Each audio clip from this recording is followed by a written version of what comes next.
Bienvenue à tous, merci de nous rejoindre dans cette nouvelle édition du Morning News. Au sommaire de ce journal, rebaptiser les rues pour la dignité nationale, c'est ce qu'a entrepris le nouveau maire de Ziguinchor au Sénégal, Ousmane Sonko. L'ancien candidat à la présidentielle vise notamment les rues qui portent des noms de personnalités françaises. La Banque arabe pour le développement économique en Afrique a reçu la première note de l'agence Moody's, notation qui vient confirmer la solidité du portefeuille d'investissement de l'institution. Et l'extrême nord du Cameroun frappé par la sécheresse, les agriculteurs s'inquiètent de cette situation qui perdure, d'autant plus que le fleuve Benoué qui irrigue la région enregistre une chute drastique de son débit. Mais tout d'abord, le bilan s'est alourdi en Somalie après l'attaque suicide perpétrée ce samedi dans le centre du pays. C'est désormais 14 victimes qui sont dénombrées. 4 des 16 civils transférés à l'hôpital ont succombé à leurs blessures. L'attentat commis dans un restaurant de la ville de Beledweyne a été revendiqué par le groupe terroriste Al-Shabaab dans un communiqué. Et au Niger, une erreur de l'armée nigériane a causé la mort de 7 enfants dans la région de Maradi. Le drame s'est produit vendredi alors que les forces nigérianes visaient des bandits armés. Une frappe qui aurait manqué sa cible. Le gouverneur de la région, Cheibou Aboubakar, s'est rendu auprès des familles endeuillées. Cette zone située à proximité de la frontière avec le Nigeria est le théâtre de violences récurrentes alimentées par des groupes lourdement armés. Dans l'actualité également, les rues portant des noms de personnalités françaises à Ziguinchor, principale ville de la Casamance au Sénégal, vont être rebaptisées. Ousmane Sonko, le nouveau maire, en fait un symbole de son début de mandat. Pour l'ancien candidat à la présidentielle, il en va de la dignité nationale. Samantha Saberou Sabouanga. À peine installé à la mairie de Ziguinchor qu'il a conquise lors des récentes élections municipales tenues le 23 janvier 2022, Ousmane Sonko, nouveau maire de la ville du sud du Sénégal, a annoncé jeudi 17 février 2022 la rebaptisation de 5 rues portant jusqu'alors des noms français. Ces noms seront catégoriquement remplacés par des noms africains de vaillants hommes et de vaillantes femmes ayant marqué l'histoire du Sénégal. Nous avons un devoir de réconciliation avec la mémoire africaine et la mémoire de nos pères et mères qui se sont battus pour nous et pour la dignité. Nulle part en France, vous ne verrez une rue Hitler parce qu'il a été un poison pour l'histoire française. Pourquoi, chez nous au Sénégal, on doit donner le nom de tous ceux qui ont tué nos pères, les ont colonisés, forcés à la soumission et ont tué tous ceux qui bougent? Désormais, la rue du Général de Gaulle s'appellera rue de la Paix. L'avenue du Capitaine Javelier deviendra avenue du Tirailleur africain en hommage aux soldats africains ayant combattu pour la France pendant les 2 guerres mondiales. La rue Lieutenant Lemoine est rebaptisée rue Tiaroy 44. Quant à la rue de France, elle devient rue de l'Union africaine. Enfin, la rue du Lieutenant Truche change pour porter le nom de Séléki. Et si on regarde un petit peu dans beaucoup de capitales africaines, on doit avoir ce genre de problème. Et je pense que les maires doivent devoir légiférer pour enlever le nom des colonisateurs. C'est symbolique, mais c'est très fort de faire partir le nom des colonisateurs, le nom des personnes qui ont eu à faire des massacres en Afrique. Ainsi, ça permettrait de permettre aux Africains de redevenir fiers de leur histoire et de découvrir même un certain nombre de personnalités, un certain nombre d'événements très positifs pour l'histoire du continent. Donc vous voyez, c'est une opération qui est très très bonne pour Sonko. Politiquement, c'est très bon et ça mange pas de pain.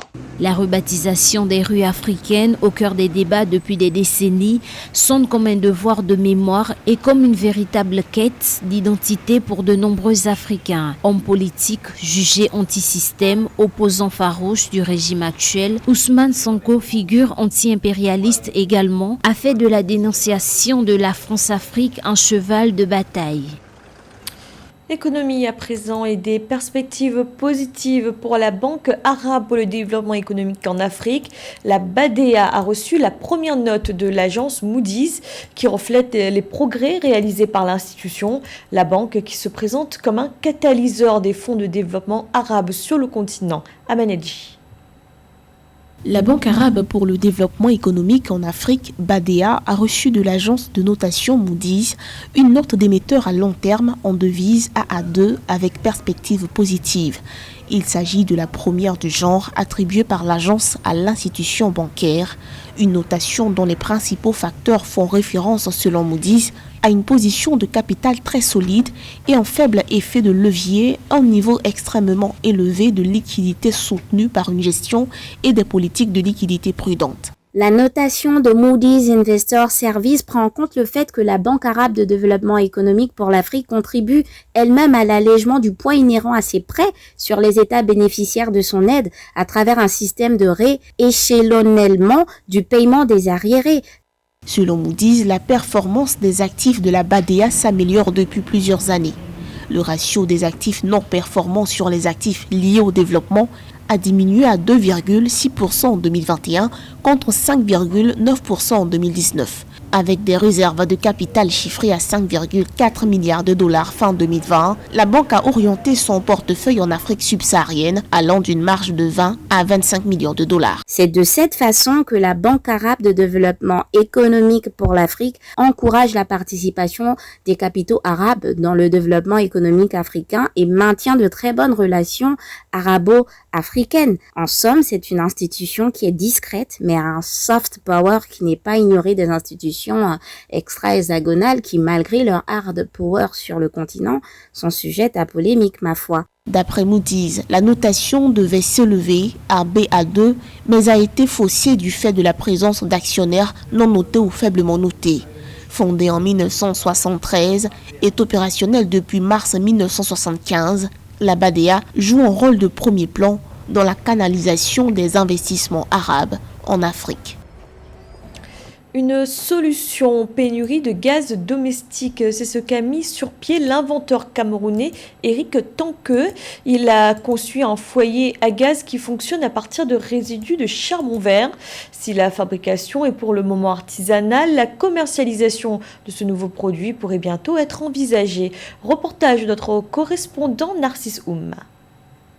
C'est pour pallier aux pénuries de gaz domestique, parfois observées au Cameroun et surtout en souvenir des difficultés que rencontrait sa famille en cuisine, qu'Eric Tanqueux, énergéticien de formation, a mis sur pied à Lukbessou, dans le 5e arrondissement de la ville de Douala, une unité de fabrication des fours à gaz. L'engin fonctionne grâce aux résidus de charbon vert.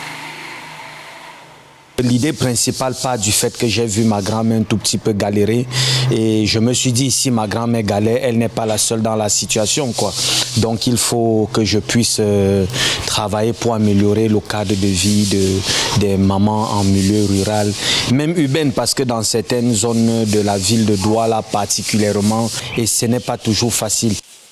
Son foyer à gaz appelé Tanqueux s'est muni d'un dispositif en fer contenant tous les autres composants et sur lesquels repose la marmite. Il s'agit d'un tube à la forme d'un T qui, à l'aide d'un tuyau, conduit l'oxygène jusque dans la chambre de combustion. Celle-ci est pour sa part tapissée de céramique contenant des résidus du charbon à bois qui produisent à leur tour une intensité de la chaleur qu'émettent les charbons.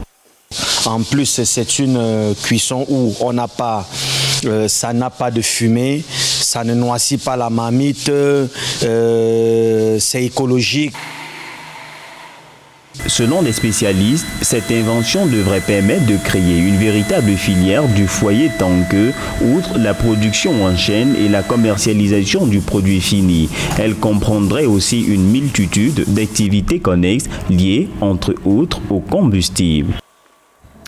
Et on reste au Cameroun où la sécheresse frappe le nord du pays.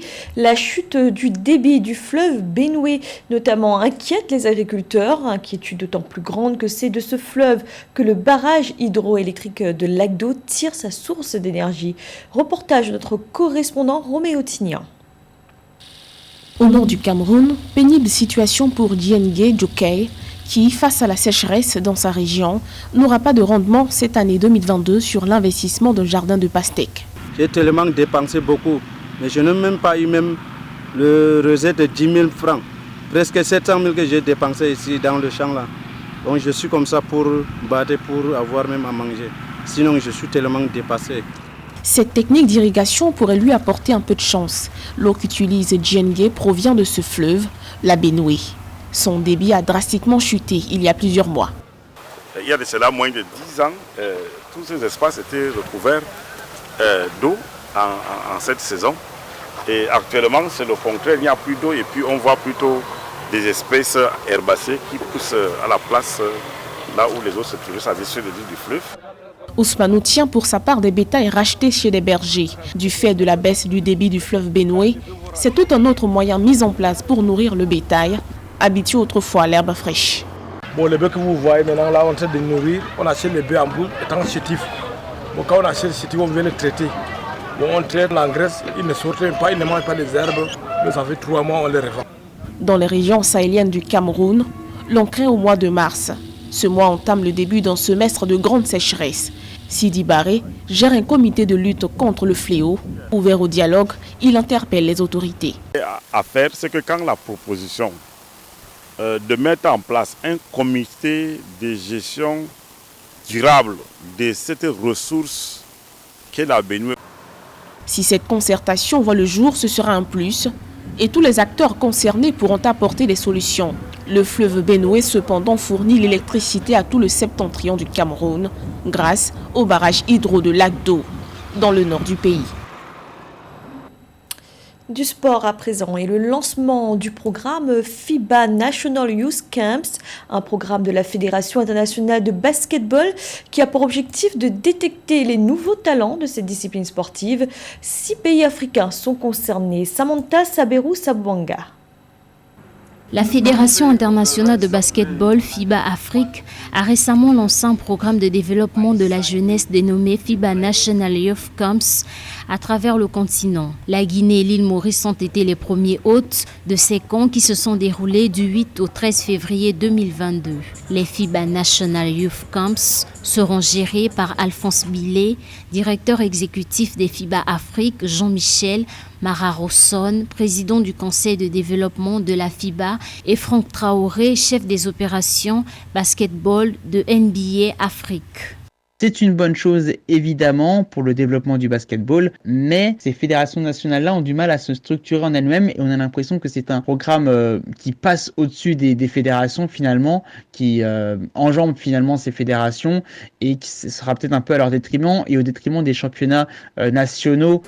L'objectif visé par ces initiateurs est d'aider les fédérations nationales à détecter les nouveaux talents et à construire des programmes de développement pour les joueurs et les coachs locaux. Ces camps seront encadrés par des coachs experts de la FIBA et de la NBA selon l'instance dirigeante du continent africain. Chaque camp rassemblera 30 à 40 filles et garçons âgés de 14 à 18 ans. Je ne suis pas sûr que ça comble les lacunes présentes dans le milieu du basket parce que ça ne s'attaque pas à la racine des problèmes de financement, par exemple, de manque de moyens ou encore de manque d'encadrants qualifiés également dans certains pays. Après Maurice et la Guinée, l'édition 2022 des FIBA National Youth Camps se poursuivra au Mozambique du 15 au 20 février. En Ouganda du 21 au 26 février, en Algérie du 22 au 27 février et enfin au Tchad du 1er au 6 mars. 2 autres camps sont également prévus en République démocratique du Congo du 1er au 6 mars et à Madagascar du 7 au 12 mars, mais ils n'ont pas encore été confirmés définitivement. C'était le journal de la rédaction. Merci de l'avoir suivi. Retrouvez dans un instant une nouvelle édition de l'information.